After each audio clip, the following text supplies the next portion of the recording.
ভেবেছি আজ থেকে তোমাদের সঙ্গে মিনি ব্লগ শেয়ার করব। তো দেখো এখানে আমাদের পেপারটা বেশ অন্ধকার করছিল, আমি একটু নামিয়ে দিয়েছি যাতে করে আলো দেখা যায় রান্নার সময়। আজকে তো নিরামিষ, এই যে ঢেঁড়স আলুর ভাজা করছি, উনুনেই করছি কারণ গ্যাসের এখন প্রচণ্ড অভাব। আর একটা পদ হবে এই যে আলু ঢেঁড়স আর সয়াবিনের ঝোল, টমেটো আদা জিরে দিয়ে, নিরামিষ যেহেতু সেই জন্য। আর আমি এদিকে এইগুলো ধুয়ে রেখে দিচ্ছি। আর এদিকে দেখো আমার ঢেঁড়স আলুর ভাজাটা প্রায় কমপ্লিট হয়ে গেছে। এখন আমি এটাকে নামিয়ে নেব, তারপর পরের তরকারিটা রান্না করব।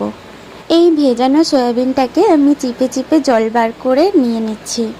এই দেখো ঠিক ভিডিও টাইমে আমার ব্যাটারি লো হয়ে যায় যাতে ফ্ল্যাশ জ্বালাতে না পারি। এই তো আমার ফাইনাল রান্না কমপ্লিট হয়ে গেছে।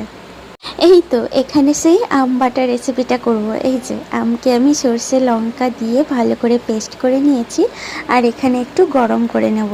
এটাই হচ্ছে সব থেকে আমার ফেভারিট খাবার, যেটা আমি ছোটোবেলায় ভীষণ খেতাম। তোমরাও আশা করি খেতে। তো কারা কারা এটা খেতে ভালোবাসো অবশ্যই জানিও। আমার তো ভীষণ ভালো লাগে, এটা দিয়েই আমার এক থালা ভাত খাওয়া হয়ে যাবে।